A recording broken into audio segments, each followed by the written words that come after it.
नमामि धन्वन्तरिमादिदेवम्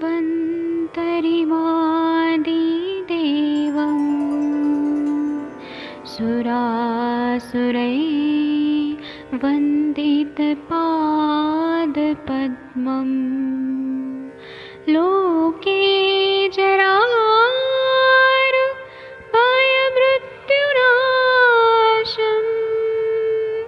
दातारमीशं विविधौषधीनां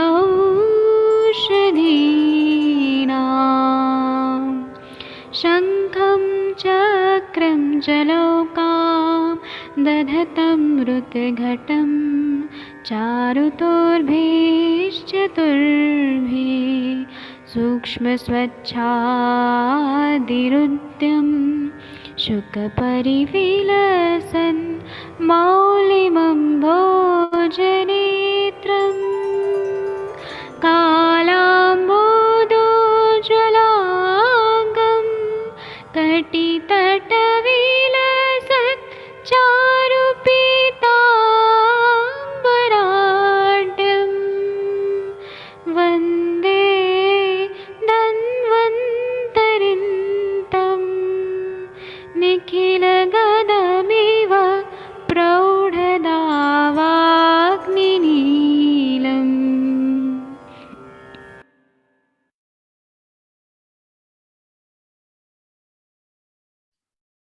प्रणाम सभी लोगों को। मैं वैद्य अरविंद पाठक पुणे महाराष्ट्र से आप सभी लोगों का स्वागत करता हूं। अभी हम लोग माधव निदान पढ़ेंगे। माधव निदान में हम लोग उन्माद चैप्टर क्या हम पढ़ते पढ़ते लास्ट में आ गए हैं, तो इसको हम लोग पढ़ेंगे, एनालिसिस करेंगे।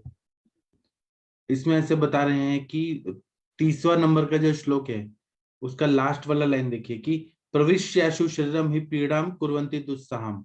इसका बहुत ज्यादा महत्व है। ये जो श्लोक है लास्ट 30वां लाइन का, प्रविश्याशु शरीरम ही पीड़ा कुर्वन्ति दुस्साहम, इसका मतलब ये है कि जो ये ग्रह जो है ना, जब भी शरीर में प्रवेशित करते हैं तो बहुत सारा दुस्सह पीड़ा उत्पन्न कर देते हैं।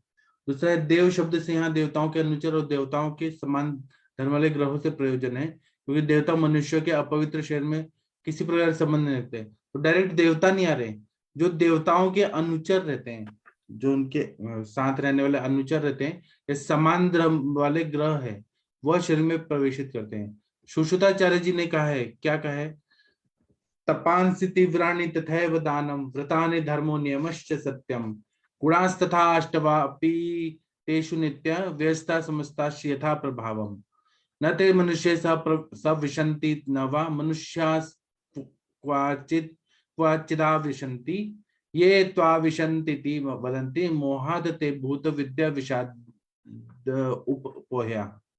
इतना बढ़िया बता रहे हैं। आगे बता रहे हैं, तेषां ग्रहणं परिचारका ये कोटि सहस्रायुत पद्म संख्या अस्त्रगवास वसा मास भुजा सुभीमा निशा विहारश्च तथा आविशन्ति। इतना बढ़िया बता रहे हैं कि जब ये जो मतलब देवताओं में जब तीव्र तप दान व्रत धर्म नियम और सत्य 8 गुण, ये देवताओं में 8 जो अष्ट महिमा बताए, ये हनुमान जी जो है उनको ये प्राप्त था सिद्धियां।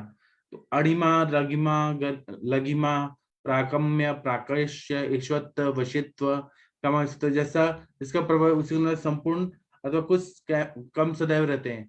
अर्थात देवताओं में ये सब गुण और असुर आदि में 2 3 या 4 उनके प्रभाव के अनुसार रहते हैं। मतलब देवताओं में ये 8 गुण सब आ जाते हैं, अणिमा महिमा प्राकम्य प्रकाश्य ईशत्व वशित्व कामावसायित्व। लेकिन असुर में 2 या 3 रहते हैं या 4 रहते हैं। वे मनुष्यों से न कभी मिलते हैं न उनके शरीर में प्रवेश करते हैं। जो वैद्य अज्ञान से आविशंति ऐसा कहते हैं, उन्हें भूत विद्या का ज्ञान नहीं, ऐसा समझना चाहिए। मतलब जो हम लोग ये बोलते हैं काय बाल ग्रह ऊर्ध्वांशला दृष्टा जरावसान, भूत विद्या का भी बहुत ज्यादा महत्व है। तो अज्ञान से बोलते हैं कि अविशंति ऐसे कहते हैं, उनको भूत विद्या का ज्ञान नहीं है, समझना चाहिए। फिर मनुष्य के शरीर में कौन प्रवेश करते हैं, उन ग्रहों के जो सेवक रहते हैं, जो हजारों करोड़ों पद्मों की संख्या में है, रुद्र मेद और मांस खाते हैं, भयानक है, रात में घुमा करते हुए प्रवेशित करते हैं। इस प्रकार आचार्य सुश्रुत ने देवग्रह प्रवेश नहीं माना है, असुर ग्रह प्रवेश माना है, ऐसा सुश्रुताचार्य जी बोलते हैं। आगे हम लोग देखते हैं टीकाकार क्या बोलते हैं कि प्रवेश इत्यादि 4 श्लोकों में मधुकोश व्याख्या नहीं पाई जाती है, मतलब इसमें मधुकोश की व्याख्या नहीं है। इस पर केवल हिंदी में जो है वही बताएं। समझते ये श्लोक मधुकोश के पश्चात या आतंक दर्पण के पूर्व प्रक्षेपित किए गए हैं, तो उसमें ऐड किया गया है, क्योंकि आतंक दर्पण नाम की व्याख्या जो है इसमें पाई जाती है और उसके भाग को समावेश कर दिया गया है। ये पूर्वक देवादिग्रह अथवा उनके अनुचर मनुष्य शरीर में आविष्ट होकर दूसरा पीड़ा कर देते हैं। इन देवादिग्रहों में तीव्र तप, दान, उपवासादि व्रत, अभ्युदय, निश्चय स्वरूप धर्म, यम नियमाति, सत्य तथा गुण अर्थात अणिमा, महिमा, गरिमा, लघिमा, प्राप्ति, प्राकाम्य, ईशत्व, वशित्व, ये अष्ट सिद्ध्यात्मक गुण पाए जाते हैं। अन्य आचार्य इस प्रकार से मानते हैं, यथा आवेश चेतन चेतसः ज्ञानमर्थम छंदतः क्रिया, दृष्टि श्रोत्रम स्मृति, क्रांति तश्चाप्य दर्शनमिति। इस प्रकार ऐश्वर्य गुणोद्योतक उन ग्रहों में सदा विद्यमान रहते हैं। जिस ग्रह का जैसे प्रभाव होता है वैसे वैसे उनमें ये गुण पाए जाते हैं। तो पहला भी कहा जा चुका है कि देवता मनुष्यों में कभी सम्मिलित नहीं होते हैं, न मनुष्यों में आविष्ट होते हैं। तो ओरिजिनल जो देवता है ना, जो हम लोग बोलते हैं इंद्र देवता या फिर कोई मतलब वरुण देवता, ये लोग कभी भी मनुष्य के शरीर में नहीं आएंगे, लेकिन उनके जो अनुचर हैं वह आ जाते हैं। फिर वो बोल रहे हैं कि वे भूत विद्या, जो वैद्य लोग ऐसे कहते हैं समझते हैं वे भूत विद्या से अनभिज्ञ और बहिष्कृत रहते हैं। वास्तव में बात यह है कि उन ग्रहों के जो असंख्य परिचारक होते हैं, जो और रक्त वसा और मांसाहार करने वाले, अत्यंत भीमकाय वाले एवं निशाचर अंधेरे रातों में विहार करने वाले राक्षस होते हैं, वे ही मनुष्यों में आविष्ट होते हैं। इस तरह से यह अध्याय बताया। आप लोगों का कुछ अनुभव है या कुछ बताना चाहते हैं तो आप लोग बता सकते हैं इस पर। इन लोगों ने, क्योंकि ऋषि मुनि लोगों को ना दिव्य दृष्टि प्राप्त थी, तो वो लोग जो बोलते थे वो सच बोलते थे। तो इतना हाई लेवल का दिव्य दृष्टि तो आज हम लोग को है नहीं कि हम लोग बता सके जितना ऋषि मुनि बताते थे। लेकिन तब भी आप लोगों को कुछ बोलना है तो बोल सकते हैं। मैंने अनम्यूट करने का ऑप्शन दे दिया है, एक बार अनम्यूट करके देखिए हो पा रहे हैं कि नहीं।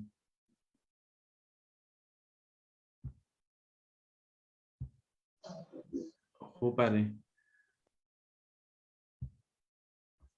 तो इस तरह से ये अध्याय खत्म हो गया उन्माद का।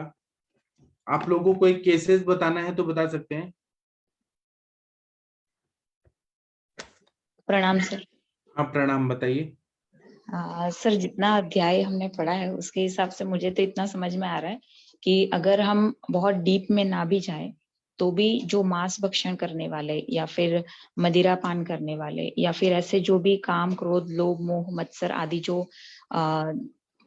बताए गए हैं उसके अंदर उसका अगर ज्यादा संसर्ग हो रहा है तो ऐसे लोगों में इस प्रकार की व्याधियां ज्यादा देखने मिलती है, चाहे ही वो पूर्व कर्म के अनुसार हो या फिर उनके किसी पाप कर्म के अनुसार हो। और उसकी देव रूपा से चिकित्सा करना, मानस चिकित्सा करना, मंत्र चिकित्सा करना, भूत बाधाती ग्रह वगैरह जो बताए गए हैं उसके अनुसार चिकित्सा करना, ये उन्माद का मतलब सॉल्यूशन हो सकता है। ऐसा बताया जाता है छिद्रीकृतम च प्रवेशकृत, जहां पर भी मनुष्य की कमजोरी दिखती है वहां पे वो प्रवेशित कर जाते हैं। यहाँ पर महाबलेश्वर करके जगह है, तो लोग हनीमून में जाते हैं वहां पे और फिर आते हैं तो पागल हो जाते हैं, क्योंकि वहां पे काम वासना बहुत ज्यादा होती है, अशुद्धि होती है, तो वहां पे वो प्रवेशित हो जाते हैं। वहां की आत्माएं कुछ कुछ पागल होके आते हैं। जहां पर भी ऐसे होता है ना कि छिद्र हो रहा है, मतलब कुछ ना कुछ मनुष्य के शरीर में अवर सत्व है, मध्यम सत्व है, तो वो घुस जाते हैं। जो लोग स्ट्रांग होते हैं शरीर में नहीं घुसते कभी। हाँ, जिसमें सत्व गुण ज्यादा होता है उनको ये इफेक्ट नहीं करता है जल्दी। जी।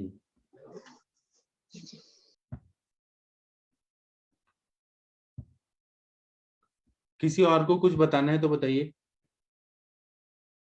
एक डॉक्टर प्रिंस आयुर्वेदा करके आए हैं, आप कौन है, कृपया अपने बारे में बताएंगे।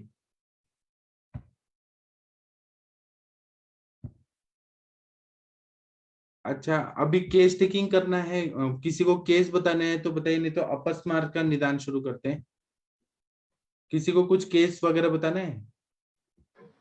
प्रणाम सर। हाँ प्रणाम, बताइए। सर मुझे पूछना है, एक हाँ पेशेंट है अभी 30 इयर्स ओल्ड है और उसके 2 बच्चे हैं। सेकंड जब हुआ है उसकी सेकंड डिलीवरी, उसके बाद से उसको ल्यूकोरिया की प्रॉब्लम है और बहुत ही ज्यादा उसको फ्लो होता है, मतलब दिन में कम से कम पैड रखना पड़ जाता है उसको, इतना ज्यादा होता था, और वो भी सुबह से शाम तक भीग जाता है। तो बहुत सारा उसने एलोपैथिक ट्रीटमेंट ले लिया है अभी तक तो, लेकिन कोई रिलीफ नहीं हुआ। तो आप इसमें ये देखिए कि कोई इन्फेक्शन तो नहीं है अनहाइजीनिक कंडीशन की वजह से। नहीं सर, ऐसा इन्फेक्शन नहीं है, और मतलब ऐसे फाउल स्मेलिंग नहीं है, बस पानी जैसे ही बस जाता है। मैं आपको कुछ दवाई बताता हूँ, आप देखिए, नहीं तो फिर मैम तो बताएंगी, अंजना मैम। जी इसमें आप जी पुष्यानुक चूर्ण दीजिए, एक एक जी चम्मच 3 बार दीजिए, खाने के पहले दीजिए। पुष्यानुक चूर्ण को तंडुलोदक के साथ दीजिए तो जी फायदा जी होगा। दूसरा जो प्रदर की चिकित्सा है, जो प्रद्रांतक लौ, बोलबद रस, जी जी प्रद्रांतक रस, ये दीजिए, और नाकेशर चूर्ण दीजिए, तो उससे ही ये ठीक हो जाएगा।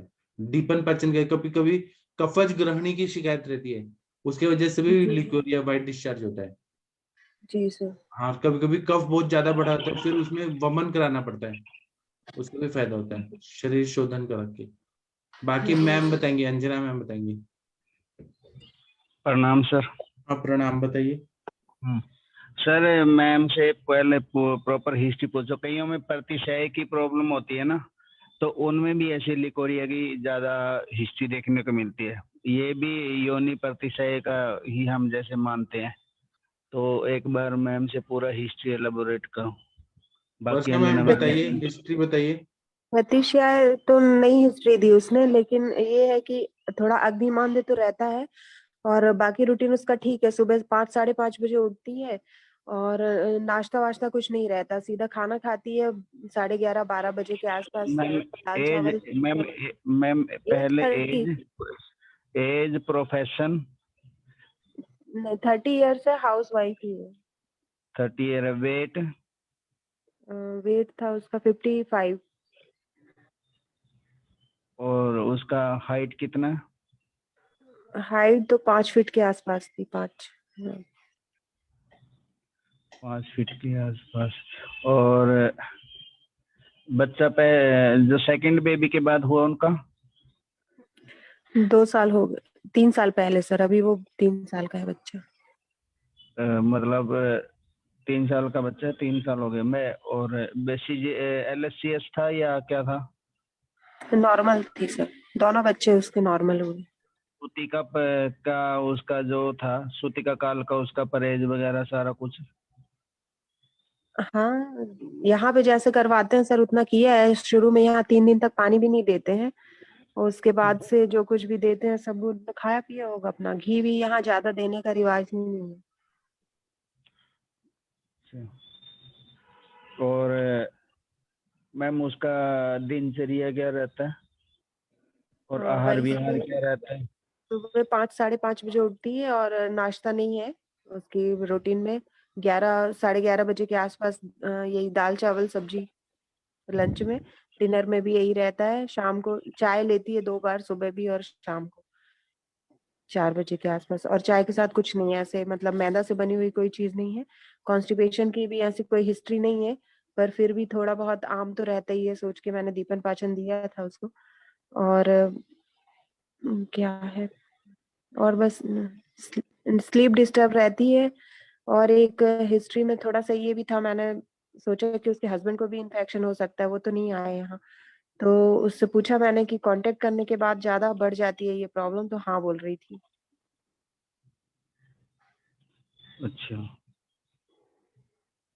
और मैम उसका कोई और इन्वेस्टिगेशन, पेप्समियर वगैरह, नहीं करवाया सर। TVS वगैरह? नहीं, कुछ भी अभी नहीं हुए हैं। सिर्फ यूरिन रूटीन वगैरह ऐसी बस नॉर्मल नॉर्मल हुए, CBC और यूरिन रूटीन। तो उसमें क्या रहता है उसका? कोई और पुरानी बीमारी की हिस्ट्री वगैरह, कोई पहले कभी एडमिट वगैरह हुई हो किसी चीज की? नहीं, नहीं हुई एडमिट।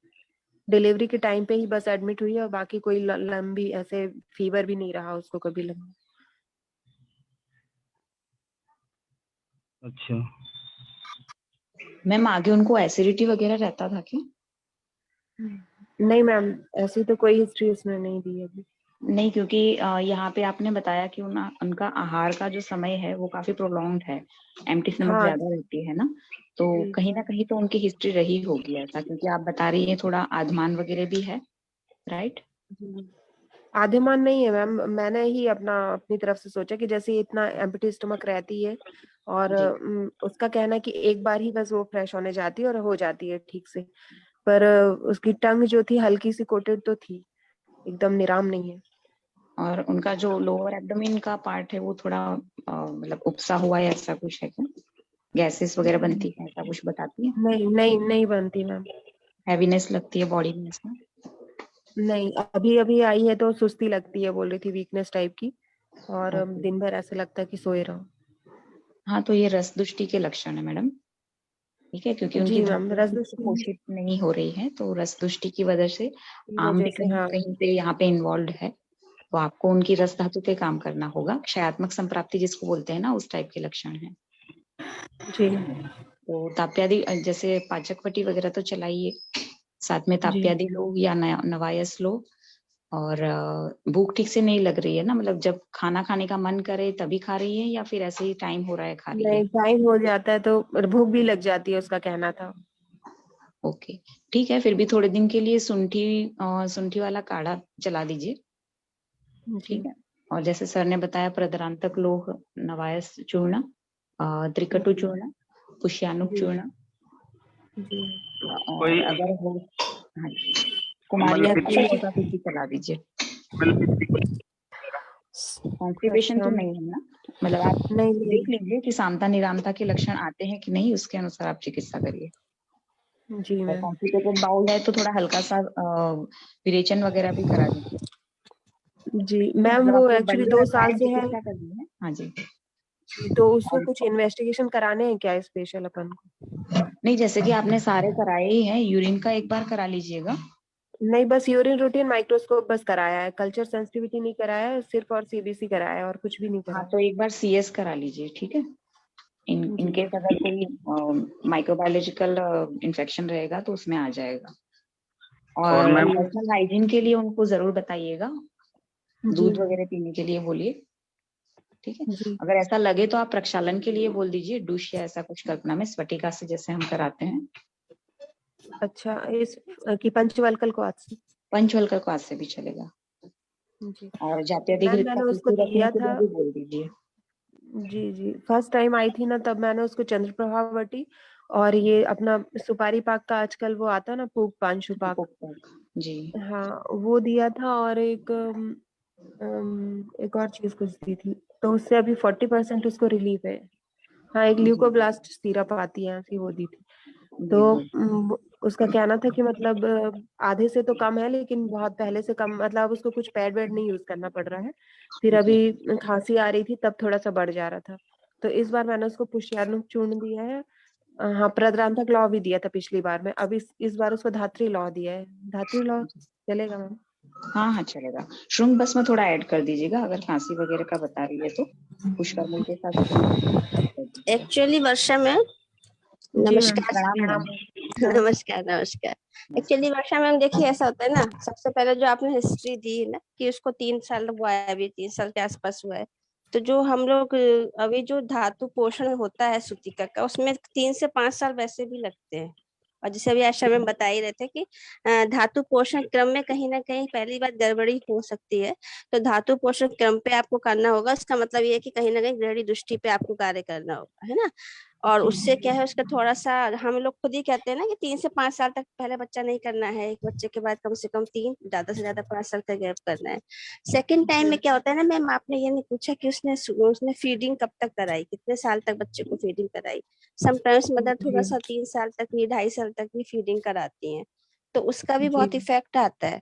तो वहां पे जो है थोड़ा सा उनको मेरे हिसाब से कैल्शियम थोड़ा सा एक्स्ट्रा और आयरन थोड़ा सा एक्स्ट्रा, मतलब जैसे आपने कहा ना आधात्री रसायन, धात्री रसायन और कुक्कुटान त्वक भस्म, या फिर शंख भस्म, या फिर मुक्ता शुक्ति, इस तरह की मेडिसिन, स्थिति पोषक वगैरह, इस तरह की मेडिसिन तो उसको लगातार 3 साल चलाना ही चाहिए सूतिका के बाद या डिलीवरी के बाद। तीसरी बात यह है कि आपको कॉज भी देखना पड़ेगा। समटाइम्स क्या होता है, इरोजन वगैरह भी हो सकता है सर्विक्स में, है ना। तो जी सर्वाइकल इरोजन है या वेजिनाइटिस है, या समटाइम्स पेशेंट शुगर वाली होती है, या उसका आरबीएस भी करा दीजिए आइडिया लेने के लिए। तो समटाइम्स जी। सीवियर वेजिनाइटिस या माइल्ड वेजिनाइटिस, आरबीएस नॉर्मल था मैम। हाँ नॉर्मल था तो अच्छी बात आरबीएस है। तो जी उसके हस्बैंड का भी पता होना चाहिए, क्योंकि दोनों का जरूरी होता है। और जी समटाइम्स वो सीवियर बल्बोवेजिनाइटिस या माइल्ड बल्बोवेजिनाइटिस, क्योंकि एग्जामिनेशन जरूरी है। इरोजन में भी हो सकता है, और ऐसे केसेस में अगर लगातार डिस्चार्ज की हिस्ट्री है तो पेपिस्मेयर भी कराने में कोई बुराई नहीं है। Pap smear with HPV, human papilloma virus test होता है, जो डिस्चार्ज जाते हैं उसी के थ्रू होता है। बाकी जैसे मैडम ने बोला है, अभी यूरिन सीएस जरूरी है, और हस्बैंड पार्टनर को भी थोड़ा सा एक बार बुला लीजिए, उसकी भी हिस्ट्री ले लीजिए, समटाइम्स वो भी बताएगा कुछ उसको दिक्कत हो सकती है। इन लोग आपस में डिस्कशन हुआ होगा, या आप साथ में एज डॉक्टर वो आपको ज्यादा अच्छे से बता पाएगा। और जी उसके अलावा जैसे मैं तो इसमें जो मेडिसिन देती हूँ, सर ने बहुत अच्छे से बता ही दिया है, लेकिन मैं कुछ जी अपना आइडिया बताती हूँ। तो मैं अब गहन श्वेत जरूर कराती हूँ। और जिसके जी अलावा जैसे कि आप उसको डिलीवरी तो चाहिए नहीं, या प्रेगनेंसी तो चाहिए, तो निम्बादी तेल का योनि पूरण करा दीजिए, योनि जी पिच्चू रखवा दीजिए। और दशमूलादि को आज का यह पंचबल आदि का जो गहन श्वेत करा दीजिए। किस वाले पे? के बाद जो है वो थोड़ा सा दीपन पाचन के लिए सर ने बताई दिया, जैसे नागकेशर है, ताड़ीमाष्टक है, और पंचतिक्त घृत है। उसके अलावा थोड़ा दशमूल क्वाथ है, और इसके साथ में थोड़ा जो औषधि मैं दूंगी यहाँ पर, तो लघु वसंत मालती दे सकते हो, क्योंकि बहुत लंबा क्रॉनिक हिस्ट्री आप बता रहे हो। और साथ में थोड़ा जी संजीवनी मिला सकते हो, थोड़ा कुक्कुटान तक मिला सकते हो। नहीं ले पाए तो थोड़ा सा मुक्ता शुक्ति, और उसके अलावा जो है प्रवाल पंचामृत या प्रवाल पुष्टि, और उसके गिलोय सत्व, धात्रि रसायन, और उसके अलावा भंग, भंग या त्रिभंग। त्रिभंग का यहाँ पे थोड़ा काम होगा, थोड़ा सा विडंग, और उसमें जो है यहाँ कहीं ना कहीं थोड़ा सा भूमि आमलकी का चूर्ण मिला के, और कुमारी या सबके साथ उसको पिला दीजिए। चंद्रप्रभा बट्टी दे दीजिए, खाने से पहले आरोग्य बधनी दे दीजिए। पतरंगा सब, रोद्रा सब, दोनों का थोड़ी थोड़ी मतलब 20-20 ml की मात्रा या 30 ml की मात्रा में सम मात्रा जल में दे दीजिए।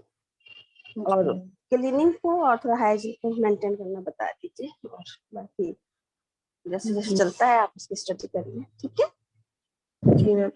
मैम ये लघु बसंत मालती जो ये सब पुड़िया में बना के देना है, लघु बसंत मालती, श्रमणी वटी, मुक्ता शुक्ति, प्रवाल पंचामृत, भूमि अमल हाँ की हाँ चूर्ण हाँ और हाँ, सबकी थोड़ी थोड़ी 125 मात्रा जैसे रस की दे देती हूँ। और जो काष्ठ औषधियाँ जब ज्यादा होती है तो फिर काष्ठ औषधियाँ इसमें है नहीं ज्यादा, मुक्ता शक्ति है तो वो भी आप 250 दे सकती हैं। धातु रसायन भी आप 500 तक दे सकती हैं, गिलोय सत 500 दे सकती हैं, है ना। त्रिभंग 125 या 250 दे सकती हैं। इसी तरह से सब चलेगा। प्रणाम अंजना मैम। जी सर, जी sir. Thank you ma'am. Ma'am basically तो इनके जो एक तो वही सूती का प्रक्रिया मेरे हिसाब से सही नहीं हुआ, वहाँ धातु पोषण सही तरह से नहीं हो रहा हाँ हमारे। हाँ, बस सही कह रहे हैं आप जी। हाँ, दूसरा कारण इसमें इन्फेक्टियस पैथोलॉजी भी हो सकती है मैम, वो पेप्सीमियर से हमारा सारा रोल आउट हो जाना है। और हस्बैंड की भी पूरी हिस्ट्री लेनी चाहिए पेशेंट। हस्बैंड का भी कोई ऐसा कुछ न कुछ जो इन्फेक्शन है, जैसे आपने बता ही दिया, बैक्टीरियल इन्फेक्शन भी हो सकता है, कोई यीस्ट इन्फेक्शन भी हो सकता है। ऐसे में डिस्चार्ज तो कंटिन्यूस रहता ही रहता है। पेशेंट को बताते नहीं है मैम, फीमेल पेशेंट ना बड़ा शाई फील करते हैं, तो अच्छे से एक बार बड़े प्यार से हिस्ट्री ले तो कोई ना कोई कारण मैम को जरूर मिलेगा। और बाकी आपने ट्रीटमेंट बताया मैम, इसमें तो कोई कारण बचा ही नहीं, कुछ भी कारण तो सारा रिकवर हो ही जाएगा। हाँ सर, बुलाया है मैंने उसके हस्बैंड को भी। जी सर। हाँ मैम, देखिए वो कोई बहुत बड़ा केस नहीं है। क्योंकि और मैम बहुत बोले कोई ना कोई इन्फेक्शन है, या आपने बताया ना मैम।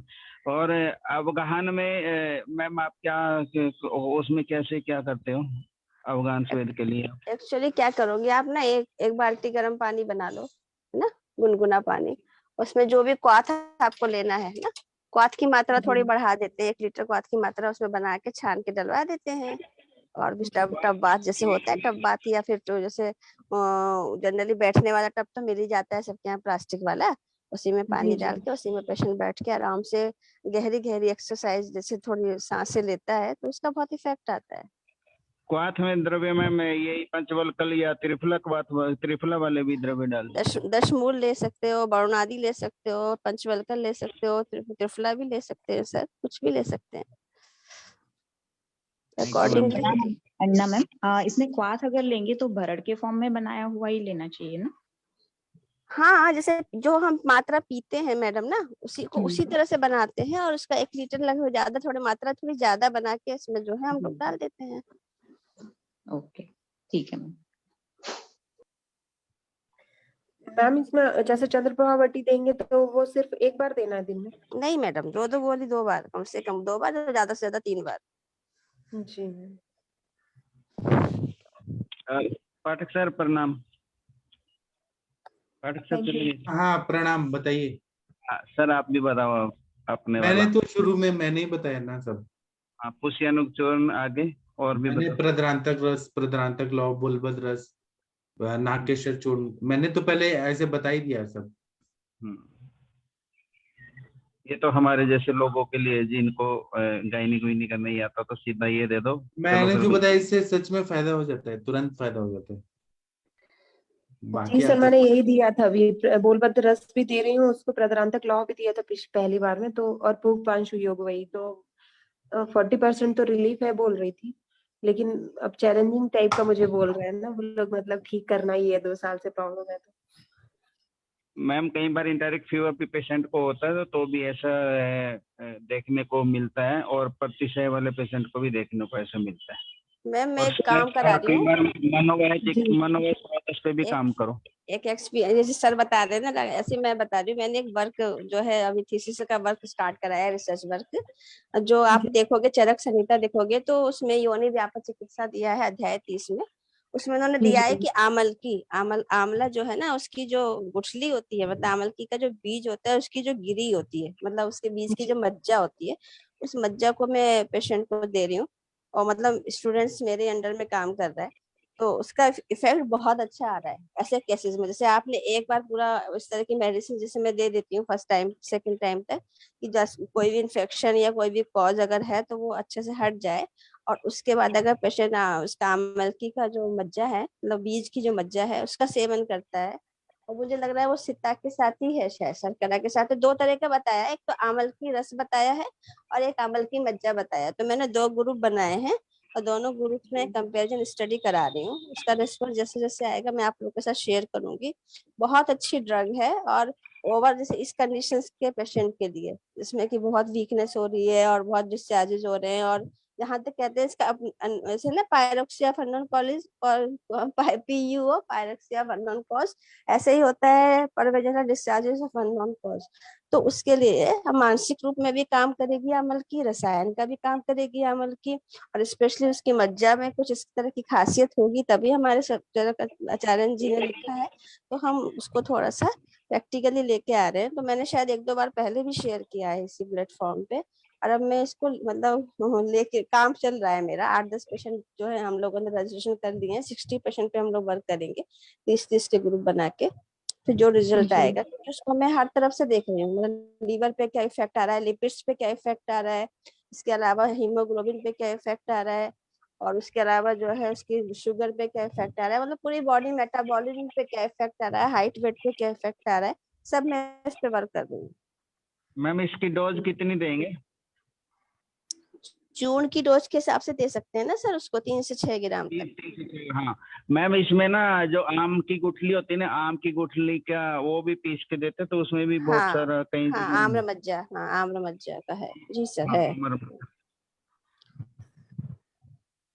मैंने एक मेरे पास बुक है यशोदा देवी वर्मा की, बहुत पुरानी बुक है वो, उसमें मैम बहुत पुरानी बुक है मेरे पास, कम से कम भी 60-70 साल पुरानी बुक होगी। अच्छा, उसमें हाँ वो सारी गायनी की ही है मैम का, वो पीडीएफ बना के शेयर कर दीजिए हम लोगों के साथ भी, हम लोग भी कुछ पढ़ लेंगे। हेलो मैम इसमें आसव अरिष्ट क्या देंगे? मैंने बोला था ना, पत्रांगासव और लोध्रासव। पत्रांगासव भी बोला मैम ने। पवन जी आपके पास एक पवन जी जो आपके पास किताब है ना, उसका PDF बना के हम लोग को शेयर कर दीजिए। सर इतना उसका वो ऊपर का प्रिंट आउट इतना तो सारी का मेरे को नहीं करना आता सर, पर मैं जिस दिन हमारा वो रहेगा ना हमारा गेट टुगेदर रहेगा, तो मैं लेके आऊंगा। उसके पन्ने भी ऐसे हो रहे जैसे हाथ के साथ जैसे वो खत्म हो जाएंगे, जो पुराने उसका जो प्रिंटिंग भी है ना बहुत पुराना सर, वो किसी मेरे को किसी पेशेंट ने दिया था, उनके घर कोई संत महात्मा छोड़ के चले गए थे, और कम से कम फोटो निकाल सकते हैं ना, फोटो निकाल के PDF कर सकते हैं।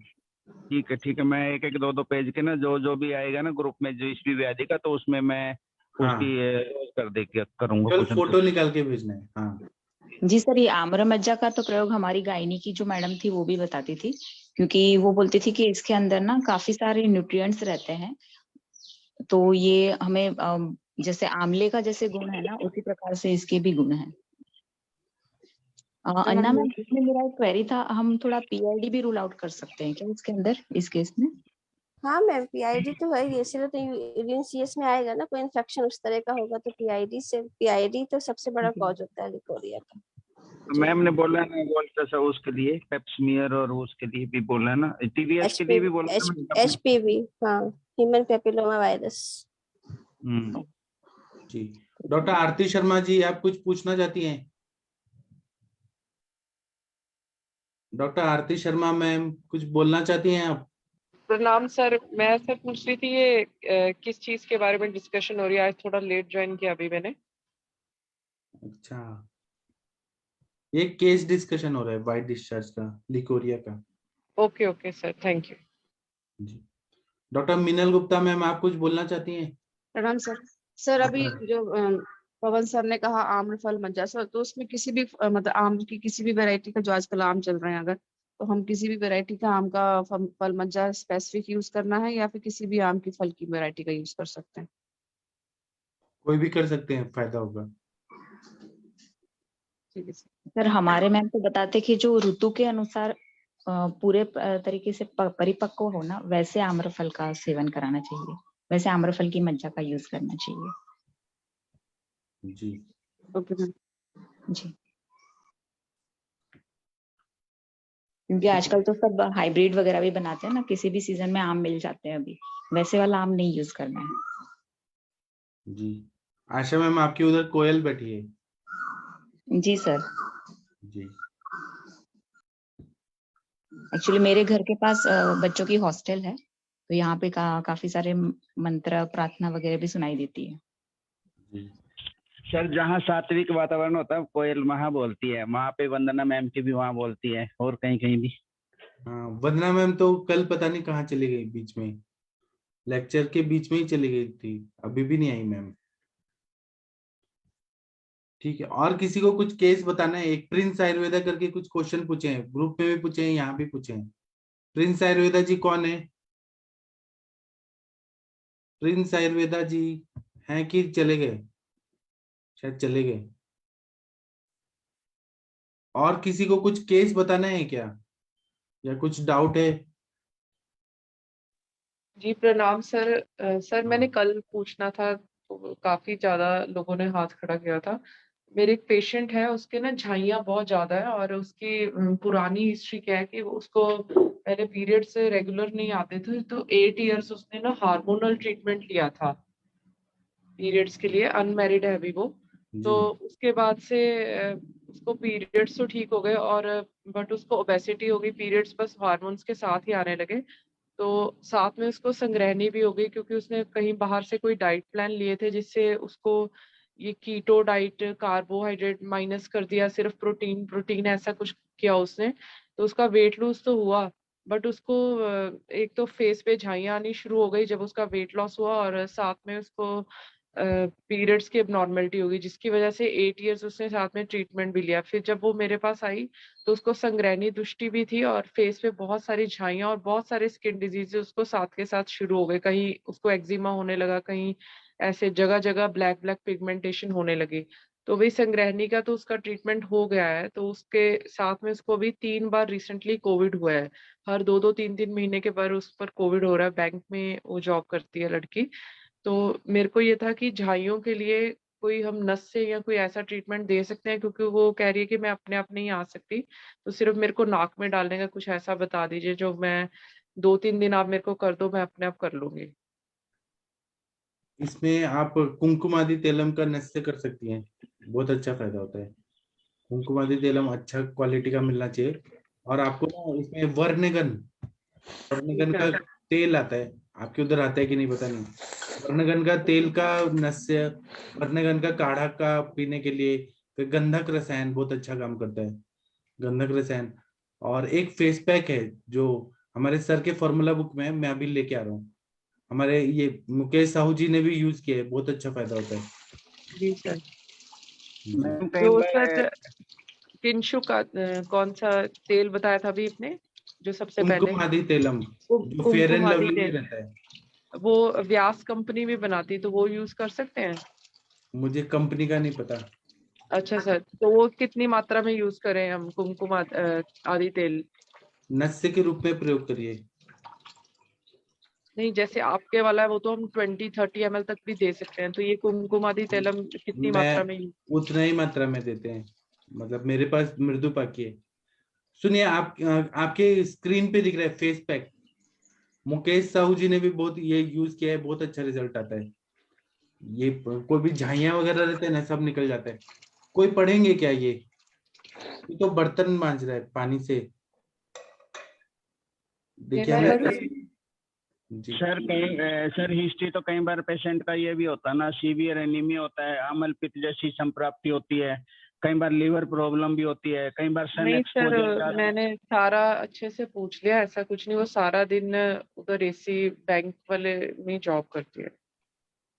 सन एक्सपोजर होता है, कई ड्राई स्किन होती है, कई क्वेश्चन कुछ तो मैम को होता है ना कारण। कुछ कॉस्मेटिक यूज किया हो उसका रिएक्शन आया हो ऐसा कुछ? नहीं मैम, उसने हार्मोनल ट्रीटमेंट लिया था पहले भी। मैंने एक केस लिया था, हाँ, उसको हार्मोन से रिएक्शन आता है HRT उसको से। ना रेदर स्किन कैंसर हो गया था। 8 years उसने कंटिन्यूअस हार्मोन ट्रीटमेंट्स लिया था। उसने इनफर्टिलिटी के लिए लिया था, और उसके बाद से उसने कॉर्टिकोस्टेरॉइड अप्लाई करना शुरू किया, और उससे उसकी स्किन इतनी पतली हो गई, जैसे ऐसे लग रहा था जैसे स्किन में कोई पतला सा पेपर रखा हो और अभी फट जाएगा, निकल जाएगा, ऐसा था वो। जी जी मैम, HRT से होता है ये, HRT से हमने भी देखा है, होता है। शोधन करो मैम उसका, बगैर शोधन के कोई बात बनेगी नहीं आपकी। उसके शोधन करने के बाद ना वर्णगण की सारी औषधियां यूज करो उसको। सर बिल्कुल सही शोधन किया बताया। था मैंने उसका, 5 years बैक किया था, पिच्छा बस्ती की थी उसको, उसके बाद से 5 उसकी years बैक संग्रहणी किया था, ठीक है। अभी करने की जरूरत है, एक बार अभी कर दीजिए। तो ठीक अभी है सर क्या दे सकते हैं शोधन वमन में दीजिए, उसको? वमन दे दीजिए, वमन विरेचन। ठीक है सर। हर रीतों में करो मैम उसका, अगर उसको पेशेंट को ठीक करना है। जिसमें ठीक है। वमन करना है उसमें वमन करो, जिसमें विरेचन करना है जिसमें विरेचन करो। ठीक है ना मैम, तभी और बात उसके बाद बनेगी। नशे दूं? नशे तो आप कंटिन्यूस कर सकते हो। पवन जी, आप ये फेस पैक पढ़िए ना, आपको दिख रहा है तो, या किसी और को दिख रहा है, कोई भी पढ़ सकता है। माधुरी मैम आप पढ़ दीजिए। सर मैं ही हाँ, पढ़ देती हूँ। आप पढ़िए। हाँ, इसमें इसमें पहला है रजनी हल्दी हो गया, मुस्ता, आम्ल की, मंजिष्ठा, चंदन, आम्र हरिद्रा, दारू हल्दी, मसूर दाल नहीं, आम्र दाल हरिद्रा अलग होता है, वो आम्बे हड़द बोलते ओके, हैं। वो दारू हरिद्रा और आम्र हरिद्रा अलग अलग होता है। ये सर आम्र हरिद्रा, आमा हल्दी, हाँ, आमा हल्दी होगी, मसूर दालीचे पीठ, तो उसका मसूर आटा, दाल पीसी हुई जी। इसका और लेप सेकंड लगाना है फेस पे। दूसरा है, दूसरा ऑप्शन।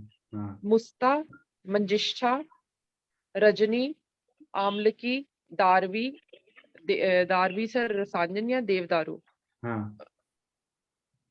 आम्र हरिद्रा, चंदन, लोध्र, पुनर्नवा, मसूर पीठ।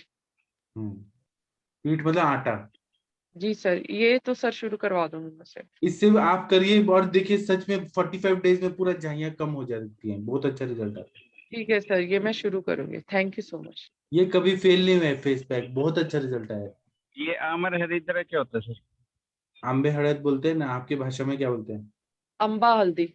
सर दो टाइप की हल्दी आती है, उसमें जो व्हाइटिश जैसी रहती है ना उसको आंबा हळद बोलते हैं। ये दारवी मैम क्या है? दारू हरिद्रा। दारू हरिद्रा। दारू हल्दी हो, ठीक है, थैंक यू। सब लोग इसका यूज करें, जितने भी अपने आयुष दर्पण के चिकित्सक लोग हैं, सब लोग सर करिए। ये ग्रुप में भी डाल देंगे एक फोटोग्राफ? आप ऐसे क्लिक करके डालिए ना। जी सर, थैंक सर यू। ये नॉर्मल पेशेंट्स में भी दे सकते हैं, सारे वर्णिया हाँ, के और जिसको औषधि कोई हैं। झाइयां वगैरह भी नहीं है वो भी यूज कर सकते हैं, और लगाओ आपकी इस- त्वचा गौर वर्ण की हो जाएगी। सर इसका सर स्तन बना के इंटरनल दे सकते हैं सर, मतलब मसूर इंटरनल, की दाल हटा के? हाँ इंटरनल देंगे तो और रक्त की शुद्धि होगी। सर जी इसमें ब्यूटी पार्लर वाले पैसे बचा के सब लगाओ।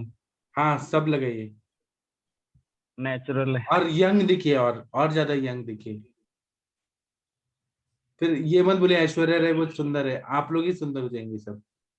सर वैसे स्किन अच्छा होना चाहिए, फेस का क्या, वो तो भगवान ने बनाया जैसा, मतलब हाँ स्किन स्किन अच्छा होना चाहिए, ग्लो और चार्मिंग फेस ऐसा होना चाहिए।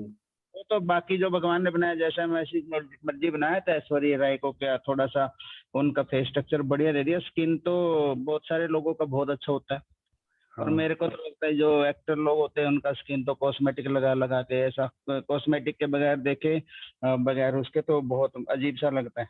सलमान खान को देखिए, बिना वो बोटॉक्स का इंजेक्शन लगाए वो कैसा दिखता है, ये पूरा चेहरा एकदम मुरझाया हुआ।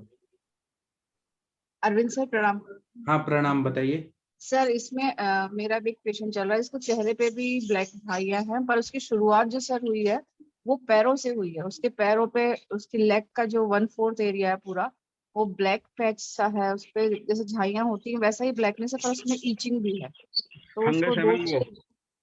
हाँ सर 2 साल पहले शुरुआत हुई थी, वो पैरों से हुई थी। पैरों पे ईचिंग था और ड्राइनेस था और ये ब्लैक पैच डेवलप हुआ। फिर उसके बाद वो धीरे धीरे बढ़ता हुआ उसका थाइज रीजन में एक जगह आया, फिर उसके बाद उसके पेट पे 1-2 जगह आया, अब उसके फेस पे आया है। 2 साल में वो नीचे से ऊपर इस तरह से ग्रो करा है।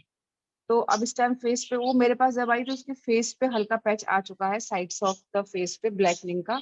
लेकिन उसने मुझे हिस्ट्री बताया कि वो शुरुआत जो हुई है वो नीचे पैरों की ब्लैकनिंग से हुई है उसकी सर। और सर उसकी जो हिस्ट्री है उसमें ये है कि वो थोड़ा सा पित्तज प्रवृत्ति की लेडी हैं, आर्मी साइड से हैं वो भी, तो वहाँ भी उनका आउटसाइड फूड जो इवनिंग में होते हैं पार्टीज वो हो जाता है। अदरवाइज डाइट बहुत रेगुलर चलाती हैं, डाइट में कोई भी ये नहीं कि वो ज्यादा मिर्च मसाले का खा रही हैं या फिर ज्यादा कुछ खट्टी चीजें खा रही हैं, ऐसा कुछ नहीं है। नॉर्मल फूड लेती हैं, हेल्दी फूड लेती हैं। उनकी जो अपान वायु सर उसका वो भी सही है कि उनको कोई कॉन्स्टिपेशन या फिर कोई भी ऐसे कब्ज की प्रॉब्लम नहीं है। लेकिन उनको ये रक्त दुष्टि जो डेवलप हुई है उसका एक रीजन तो मुझे सर ये समझ में आ रहा है कि पित्त थोड़ा सा उनका एक्टिवेटेड है, और वो ब्लैकनिंग भी आया हुआ है सर उसमें। तो उसमें वायु का भी इन्वॉल्वमेंट मान रही हूँ। तो सर इसमें आप जैसे कि आपने ये लेप बताया वो तो शुरू करूंगी। उसके अलावा सर इसमें मैं अभी पहला जो शोधन प्रक्रिया है और उसमें विरेचन लूं या फिर सब बस्ती, सबसे पहले विरेचन लूं कि बस्ती सर? पहले विरेचन लीजिए ना, हाँ पहले विरेचन विरेचन लीजिए। का ही प्लान किया सर, पहले विरेचन का क्योंकि प्लान किया। हाँ। क्योंकि वर्ण मतलब भ्राजक पित्त तो यहाँ पे दुष्ट हुआ है, भ्राजक पित्त और रक्त का संबंध है, आश्रय संबंध, तो इसलिए आपको पित्त की चिकित्सा मतलब विरेचन करना पड़ेगा। हाँ पहले विरेचन करा दूंगी सर। हम्म। अगर जरूरत पड़े तो दशांग अगध या चंपकादि अगध, अगध द्रव्य का भी आप देखिए, कुछ विष का सेवन हुआ है क्या उनको हेतु में? अच्छा तो सर, हाँ हिस्ट्री में देखती हूँ कहीं कोई कीड़ा वीड़ा तो नहीं काटा था, ऐसा तो नहीं है। बट वो हाँ, सर यूनिफॉर्मली चल रहा है, दोनों पैरों पे पैच है, जैसे कि दोनों पैरों के 1/4 तो एरिया कहीं ब्लैक ना है। कहीं तो कीड़ा नहीं काटा होगा उनको। वैसे तभी हिस्ट्री नहीं दिया उन्होंने, तो सर मैं उससे पूछूंगी। और सर इसमें मैं प्रणाम हाँ मैम मीनल मैम, बोलिए। प्रणाम। वेरिकोज वेन की हिस्ट्री या ऐसा कुछ है क्या, क्योंकि इसमें स्ट्रेस फैक्टर भी थोड़ा रिलेटेड रहता है। नहीं मैम वेरिकोज वेन नहीं है, वेट भी पेशेंट का स्ट्रेस ज्यादा नहीं है बिल्कुल, वेट भी काफी कम, मतलब मीडियम वेट है बिल्कुल, वेट ज्यादा स्ट्रेस नहीं है। वगैरह कुछ? नहीं मैम स्ट्रेस भी ऐसा कुछ नहीं है, हेल्दी है और अच्छी, मतलब हाँ थोड़ा सा उन्होंने खुद ही बताया कि उनको गुस्सा जल्दी आ जाता है, तो पित्तज प्रकृति उन्होंने खुद अपने आप बताया। और उसके अलावा उन्होंने ऐसा कुछ भी नहीं बताया कि कोई भी उनको प्रीवियस प्रॉब्लम रही तो है। ये कोई गुस्सा आता ऑपरेशन है, ये वगैरह भी हुआ तो है क्या उनका? हाँ जी। ऑपरेशन कुछ हुआ है क्या मेजर? नहीं दोनों बेबी हैं, बस वो LSCS वो उनके सीजर से हुए हैं। ओके, तो उस दरमियान कोई कॉम्प्लिकेशन वगैरह हुआ हो ऐसा? सच उन्होंने कुछ भी नहीं बताया, मैं एक बार और पूछ लूंगी कि उनको ड्यूरिंग प्रेगनेंसी कोई और प्रॉब्लम डेवलप हुई है क्या, हाँ, क्योंकि क्योंकि ऐसा बच्चे उनके होता 14 है। साल के हैं और ये प्रॉब्लम डेवलप हुई है अभी उनको 2 साल पहले। ओके, ठीक है। कोई हार्मोन रिप्लेसमेंट थेरेपी या फिर पीरियड्स के लिए कोई थेरेपी ली हो, सी पिल्स वगैरह? कई बार ऐसा भी हाँ रिएक्शन आता हुआ हमने देखा है, इसलिए पूछ रहे हैं। अच्छा मैं उसी पे इसका पूछ सकती हूँ। अच्छा पीरियड की तो नॉर्मल हिस्ट्री बताई उन्होंने, पीरियड सही टाइम से सब आते हैं, बट हाँ ओसी पिल्स का मैंने अभी तक नहीं पूछा उनसे। जी ओके। मैम ऑपरेशन का क्या लॉजिक समझा आपने यहाँ पे आशा मैम? जी सर, इसमें क्या रहता है, कभी कभी ऑपरेशन के दरमियान कोई वेन नसें दब गई हैं और पेशेंट ने उस दौरान अगर वहाँ पे स्ट्रेस फैक्टर भी इन्वॉल्व है, पूरी तरह से जैसे हम बोलते हैं ना कि सूतिका काल का दिनचर्या वगैरह का पालन नहीं किया है, आहारचर्या का पालन नहीं किया है, तो उससे भी काफी दोष उत्क्लेशित होके फिर उसकी जीर्णावस्था में आ जाते हैं और उसका जो प्रैक्टिकरण होता है वो 1-2 साल के बाद भी दिखता है। ऐसे भी पेशेंट्स मैंने देखे हैं, इसलिए मैं एक पूछ रही हूँ। ज्यादा डेवलपमेंट में ये है कि उनके हेयर में भी एक पैचेस दिख रहे हैं, हेयर में उनको बाल्डनेस के पैचेस शुरू हुए, सिर्फ 2 पैच हैं। फंगस है उसको। हाँ वो तो सर हाँ, वो मैं उसका अलग ट्रीटमेंट कर रही हूँ, तो वो हाँ, गोल तो- गोल सा एक पैच शुरू हुआ है उनके बालों में और वो एक पैच के बाद अब दूसरा पैच डेवलप हुआ है। जी, मतलब क्षयात्मक संप्राप्ति है, धातु पे काम करना पड़ेगा आपको। और ब्लड प्यूरिफायर में हम जैसे Blood ये purifier। कैसोर गूगल है, गंधक रसायन है, पंचतिक्तघृत गूगल है, कोई मंजिष्ठा वगैरह ऐसे ऐसे गण दो मैम, उसको हो जाएगा पक्का अविरेचन करने के बाद। हाँ सर वो सब तो शुरू कर ही दिया है मैंने, उसको ब्लड प्यूरिफायर में जो हम देते हैं वो हमने शुरू कर ही दिया है। और बालों के लिए सर उनका स्पेसिफिक मैंने अभी कोई ऑयल नहीं यूज किया, एक हमदर्द का रोगन जरारी सर इसमें यूज करती थी मैं, फंगल इन्फेक्शन में अच्छा आता है उसका इफेक्ट। और अपने आयुर्वेद में सर इसके लिए और कुछ यूज कर सकती हूँ। रोगन क्या? वो सर रोगन मैंने उस दिन जरारी। डाली थी ना पिक, रोगन जरारी, रोगन काफी जरारी अच्छा एक है। होता है उसका, हाँ। जो इस तरह से हमारा फंगल इन्फेक्शन के फॉर्म में राउंड फॉर्म में बाल जाते हैं ना, उसमें उसका इफेक्ट मैंने काफी अच्छा देखा है। उसमें नक चिकनी है, नक चिकनी और खवासा खरातिन मसाफा ऐसा कुछ है। इसमें रोगन बैजमुर्ग भी इसका हम ये हाँ, दोनों मिला के भी दे सकते हैं। ये सब लगाने के लिए ही होते हैं ना मैम? जी जी जी जी मैम, लगाने के लिए होते हैं, ये यूनानी मेडिसिन है। हाँ ये यूनानी मेडिसिन है। सर अपने आयुर्वेद में सर इसके लिए कुछ ले सकते हैं, ये राउंड पैच जो उनके बाल में डेवलप हुआ है? वो पहले इसमें खालित्य वाला चिकित्सा करो ना, जैसे उसमें एक उषा मैम ने बताया था, मुस्ता तेल का भी आप यूज कर सकते हैं, सॉरी नागरमोथा ऑयल का अप्लाई करने के लिए ना। और सरोज मिश्रा जी हो गए तो पंच भौतिक के अकॉर्डिंग लगाओ सर अपनी युक्ति, अक्षर धर्मी वाला जो आप बताते हो। आज मेरे ख्याल में सरोज मिश्रा नहीं है। सर ठीक है सर, मैं इतना करती हूँ। और अपना ये जो अप्लाई करने के लिए ऑयल है जो आप बता रहे हो, नागरमोथा ऑयल, ये बालों के लिए अप्लाई करती हूँ सर। इस पर स्किन के अप्लाई करने के लिए मैं अभी इसमें मधुस्ट्रियादि ऑयल का प्रयोग कर रही थी, कोई और ऑयल आप बताएंगे इसमें कि इचिंग भी कम हो, ब्लैकनिंग भी कम हो और उसका जो कफ पित्त की दृष्टि कम हो? मैम इसमें कल एक डिस्कशन हुआ था, उसके अनुसार आरती मैम भी बता रही थी, गेंदे के फूल को आप किसी भी तिल तेल में या अपना जो भी आप यूज कर रही हैं ऑयल, जैसे आप मंजिष्ठा ऑयल यूज कर रही हैं, तो उसके अंदर गेंदे के फूल का जो चटनी बनाते हैं ना, वो बना के अप्लाई करने के लिए दीजिए, क्योंकि उसके अंदर कटु तिक्त गुण रहते हैं, तो वो और शीत विपाकी है, शीत वीर्य है, तो वो काफी अच्छा रिजल्ट देता है, ऐसा उनका कहना था। Aarti ma'am if you are there.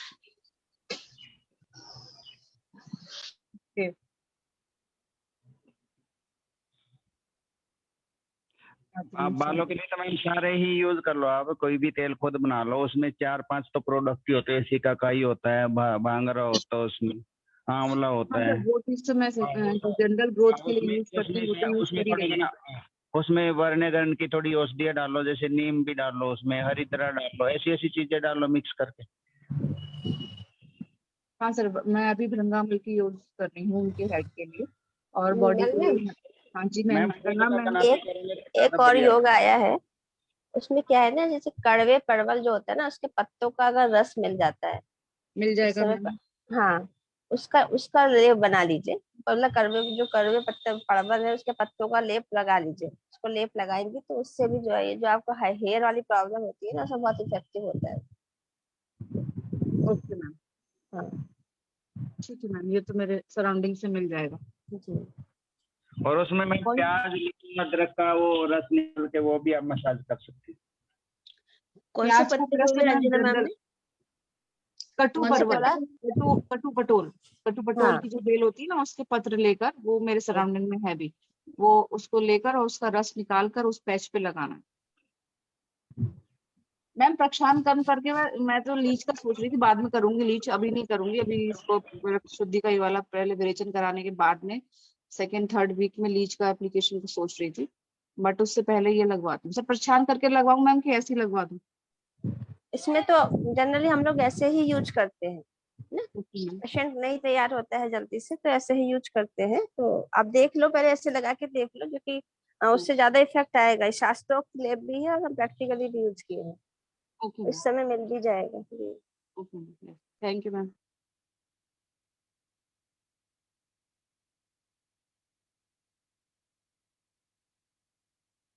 और पेशेंट को बहुत ज्यादा क्रोध आता है, तो उनका पित्त का दृष्टि तो है ही। हाँ, वो एक हेतु मुझे वही निकल के आया। और सर वो उनका रहता है जैसे कि मिक्स फ्रूट सैलेड लेना, ये तो कॉमन ही है। अब तो मैंने सबको बिल्कुल स्ट्रिक्टली मना कर दिया, अगर फल खाना है तो एक ही फल खाइए। ये जो हमारे आहार में जो चलता है, ये चीजें लोगों को पता नहीं होती हैं और हमको बतानी होती हैं कि उन्हें ये भी हमारे लिए रक्त दुष्टि या फिर हमारे जो भी पाचकाग्नि है उसको प्रॉब्लम कर रही है। तो ये सब चीजें बंद करवाती हूँ उनकी अब मैं। जी। सुबह सुबह सब उठ के सबसे पहले चाय ही पीते हैं, तो वो भी एक हमारे लिए सबसे एक बड़ा चैलेंज होता है लोगों की, सबसे पहले की बेड टी को छुड़वाना। तो वो चीज भी हमारे को कहीं ना कहीं स्किन में तो प्रॉब्लम करती है कि वो जब आहार हमारा ऐसा जा रहा है, जब अमाशय में हमारी पित्तवर्धक आहार सबसे पहले पहुंच रहा है, तो वो कहीं ना कहीं हमारे पित्त को दुष्टि करके रक्त दुष्टि करेगा ही। जी। वो सब चीजें हटवा रही हूँ सर उनकी डाइट में से।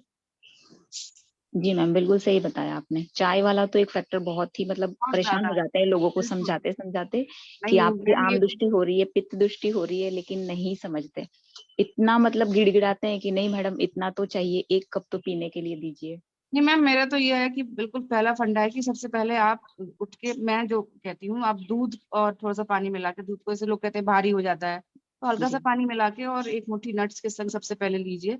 पहला आहार आपके पेट में ये जाना चाहिए। आप 12 घंटे की फास्टिंग के बाद उठे हो और आप सबसे पहले चाय और टोस्ट ले रहे हो, तो वो कहाँ से आपके शरीर को एनर्जी देगा या फिर कुछ सही रखेगा? तो सबसे पहला आहार तो सात्विक हो या फिर अच्छा जाना चाहिए, तो वो मैं चीज में च्यवनप्राश दिला देती हूँ तो बात ही खत्म हो जाती है। वहां पे आप च्यवनप्राश या धात्रि रसायन ऐसा कुछ दिला देती हूँ, उसके बाद आप जो भी खाओ पियो चलेगा। क्योंकि सर मैम पेशेंट की मेंटालिटी चेंज करना इट्स वेरी डिफिकल्ट। वो जो उन्होंने 15-20 साल से कर रखा है ना, वो बिल्कुल बदलना बहुत हमारे लिए मुश्किल होता है। तो इस प्रकार से युक्ति लगा के करना पड़ता है। उसमें मैम एक स्मूदी आप पिला दो, वो ब्लड प्यूरिफायर का भी काम करेगा। उसमें 10 ग्राम है जो कोरिएंडर लीव्स होती है, और 10 पुदीना की लीव्स, 10 तुलसी की लीव्स, और करी लीव्स, और उसमें 1/4 कुकुम्बर मिला दो, थोड़ा आधा एप्पल, उसको मिक्स कर लो, ग्राइंड कर लो उसको, और उसमें आधे पौने गिलास में ग्राइंड करके उसमें थोड़ा सा लेमन मिला के और थोड़ा सेंधा नमक मिला के खाली पेट पिलाएं। उससे बहुत अच्छा कलर कम्प्लेक्शन वगैरह सारा कुछ उसका, और ये सारा प्रॉब्लम काफी, और वो चाय वाली आदत भी छूट जाएगी। उसको बोलो सुबह खाली पेट ये पिए। धनिया, पुदीना, करी पत्ता, सेब, और क्या होता है? धनिया, पुदीना, तुलसी पत्ते, और करी लीव्स, और खीरा और एप्पल मिक्स करो, उसको 1-2 गिलास पानी में डाल के, और उसमें बाद में थोड़ा सा लेमन मिला लो और थोड़ा सा सेंधा नमक मिला लो, और खाली पेट पिए। जो लोग चाय पीते हैं उनके लिए भी अच्छा है, और ये स्किन टेक्सचर के लिए भी बेस्ट है। हाँ, शायद आयुष सर पर भी एक मैम ने ये पहले हमें बताया है, ये मैंने लिखा है। उषा मैम ने बताया था उषा मैम, हाँ उषा मैम ने बताया है, याद आया। मैम बताती हाँ हैं ऐसे ऐसे नुस्खे, उनके हाँ, पास उषा मैम ने बताया है। जी काफी बढ़िया है, ट्राई करना पड़ेगा पेशेंट्स में। ठीक है, थैंक यू पवन सर। ठीक है, हम अभी थोड़ा ब्रेक ले लें क्या? ब्रेक के बाद फिर मिलते हैं। प्रणाम सर, प्रणाम। हाँ, प्रणाम सभी लोग को, थैंक यू। हम लोग ब्रेक के बाद मिलते हैं। प्रणाम सभी को।